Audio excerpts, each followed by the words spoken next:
If you want to laugh and have some fun, this is the podcast. This is the one. Lights, camera, action on your marker, set, go. Welcome everyone to the Suezie Show. Welcome everyone to the Suezie Show. Welcome everyone to the Suezie Show. Welcome everybody. On this episode, I am going to begin the episode by talking about family and how much effort did maybe your grandparents or your parents or your great-grandparents or your aunts or uncles, how much effort do you think they put into family? And then I have no idea where the conversation will go because, as you know, I do digress. I go to left field every now and again on my own. Just there I go. Yeah, right there. Now, when I grew up, my parents brought my brothers and my sister and myself to my aunt's house every Sunday. And we used to go to my grandpa's house every Sunday until he passed.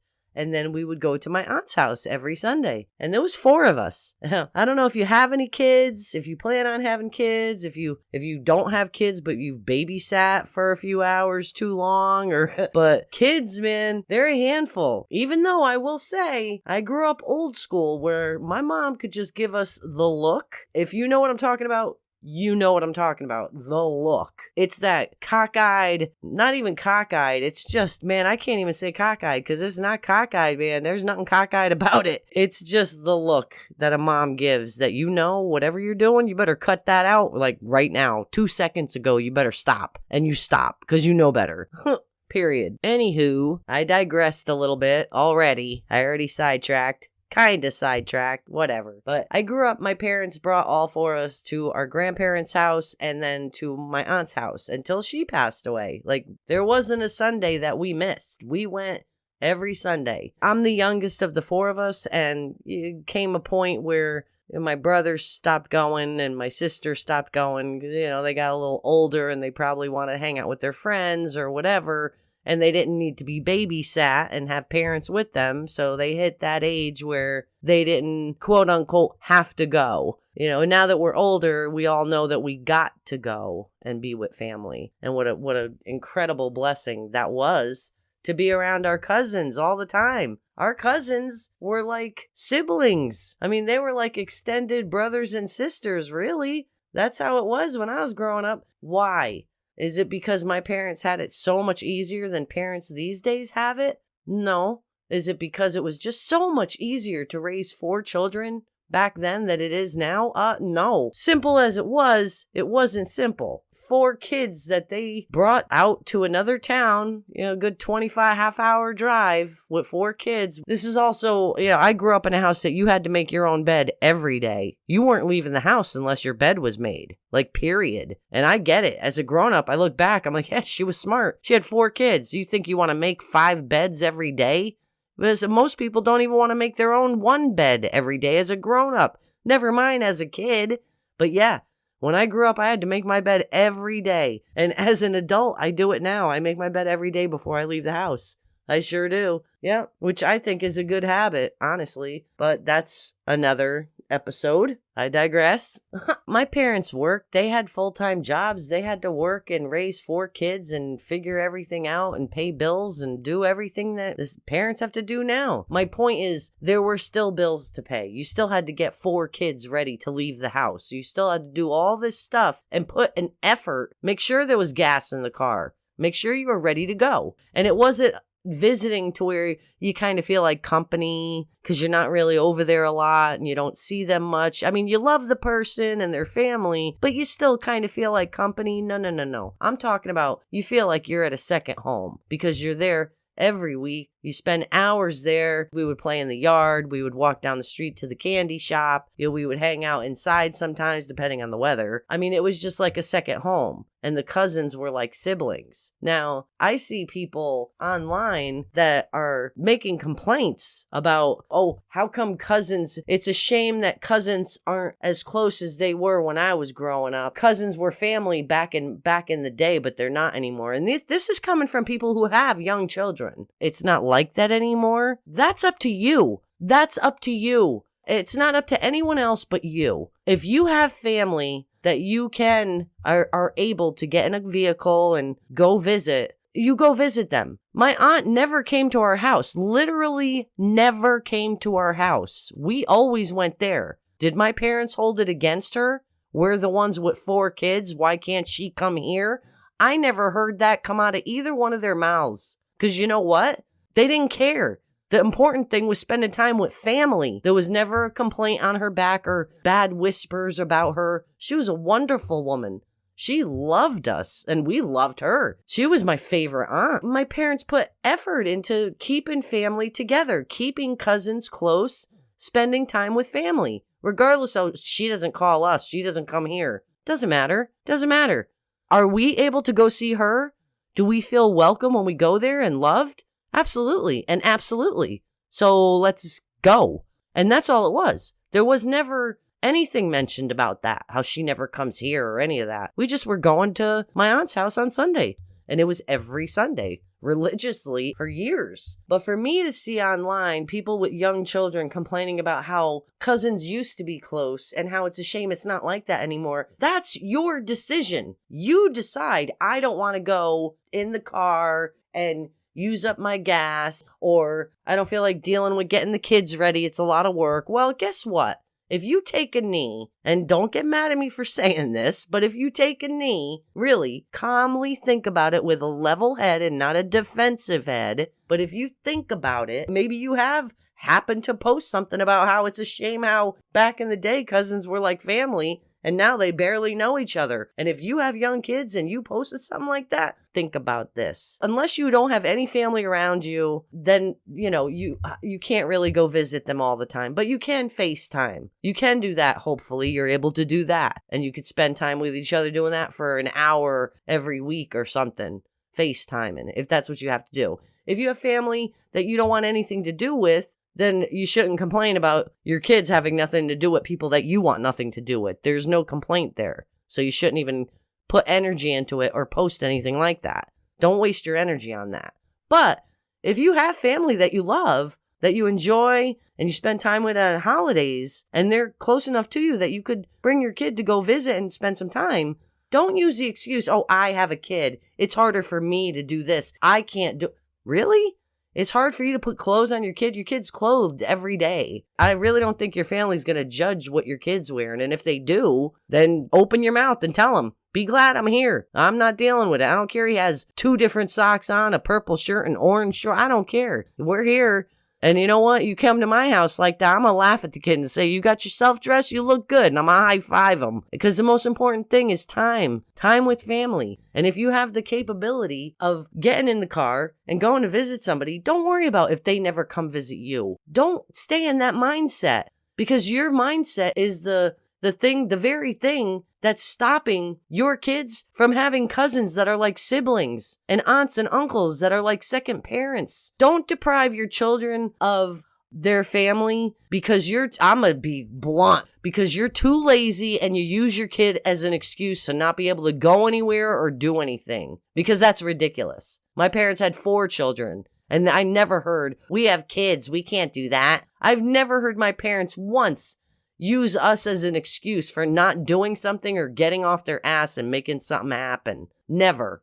So I know this kind of got harsh. I try to keep it funny and light, but I guess this is how I feel about it. Don't use your kids as an excuse why, well, I have a kid, you can't come visit me. Listen, just because you had a beautiful child that everybody loves doesn't mean that you became royalty. Everybody has to bow to you and run out to your fucking house because it's so difficult for you to go anywhere now because, oh my God, you have a kid. You can't go anywhere. You know how hard it is to get my kids ready? Well, if you know how hard it is, then you start making it a thing once a week that you're going somewhere. Sooner or later, it's going to be quicker. They're going to get used to time to get ready. And if if something that should take 10 minutes takes 2 hours, well, then start getting them ready 2 hours early and make that shit happen.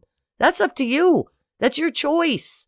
You get your kids ready, kids, whatever. You get them dressed and ready. We're going to visit grandma. That's it. Every Sunday. I don't care. We're going to spend 2 hours with grandma. Get dressed. It's not going to be a once every 5-month thing.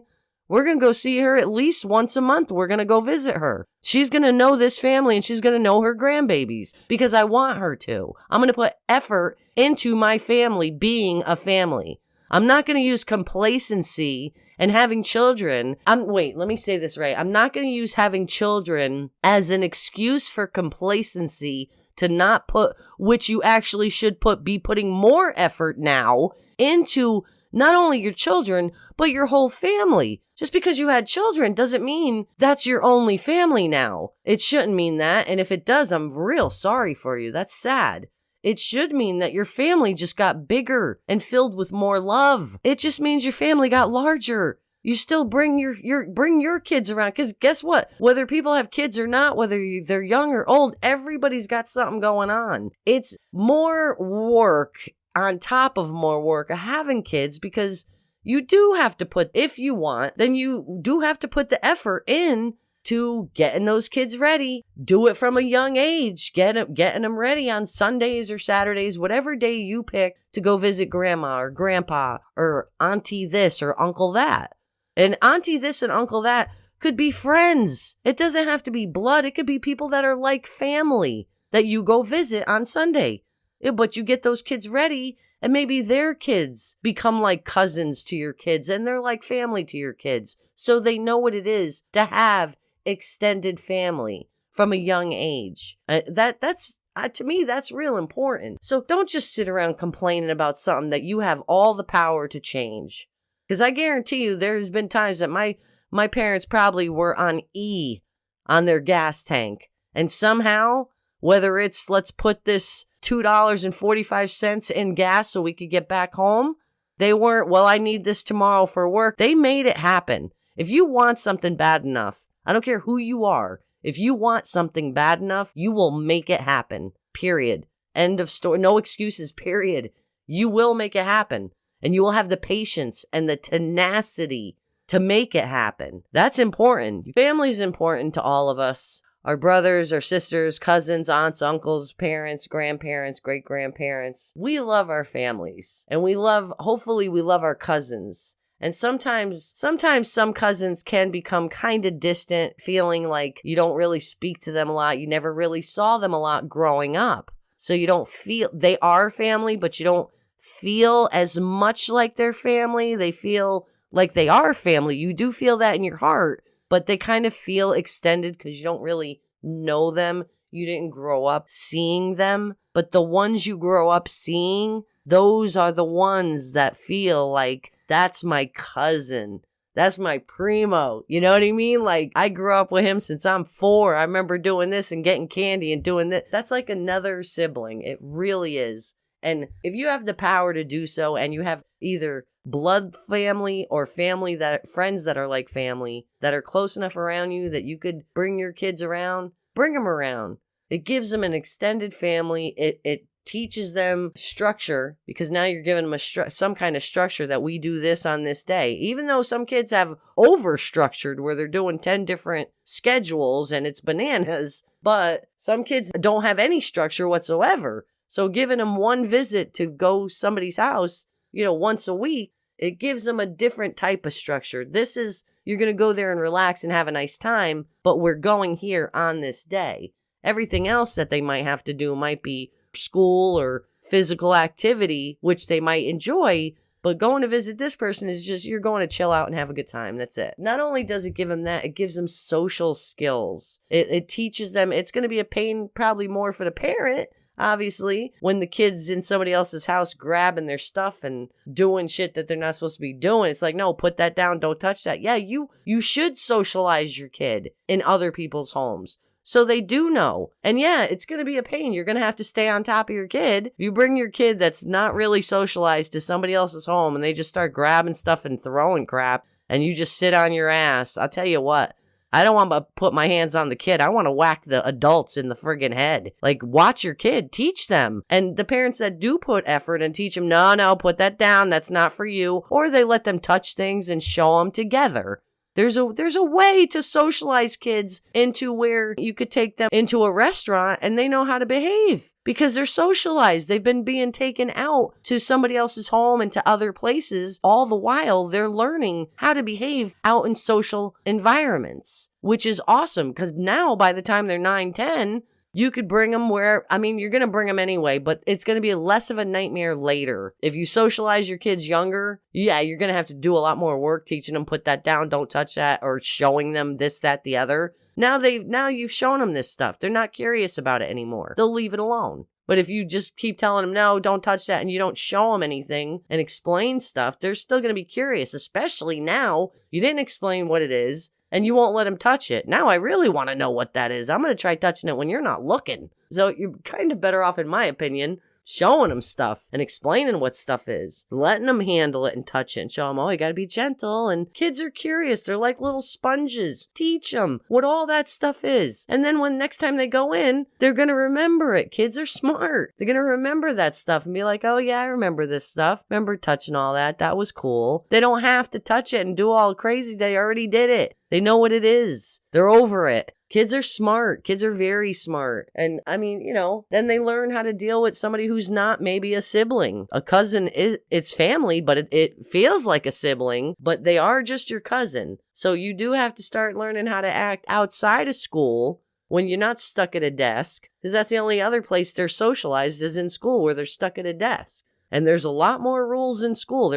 We're doing this from this time to this time, blah, blah, blah. But when you're out in real world and you have the kid with other kids their age, maybe a little older, maybe a little younger, I've seen kids that are so good with other kids. I love it. And you could tell those are the parents that bring their kids around other kids. The playground could be a little, this is just my opinion, bro, but the playground, it's a great place to socialize them, but not necessarily because you don't know where that kid's parents are. Where are their parents? Is it those people there? Those people there? Like if a kid does something really bad or stupid, you're better off keeping that within family and teaching them within family how to act and how to behave. And then, you start bringing them around the playground and they're not going to be the kid that bumped the little girl off of the slide because they wanted their turn. They know how to act. They've been playing with their cousins and they know you got to wait your turn. You could teach them if they have siblings, but you teach them even more when it's not their sibling. Really. I don't know if that makes sense to you, but anyway. Anywho, we needed that. To wrap this episode up, I'm going to say family is just as important today as it was 40, 50 years ago. It will be just as important 40, 50 years from now. It's the most important people in my life, hopefully in yours, extended of friends that are like family. I mean, this is what life's about. It's about keeping connections and memories because time is the most precious thing we have. And if we spend our free time with the ones we love most, I think that's time well spent. I think that's going to wrap up this episode. I hope you all enjoyed it. Thank you for listening, and I'll see you next time on the Suezie Show. I'll see you next time on the Suezie Show. Yeah. Thanks for listening and hanging out. I'll see you next time, without a doubt. Now you know where I am and you know where to go. See you next time on the Suezie Show. See you next time on the Suezie Show.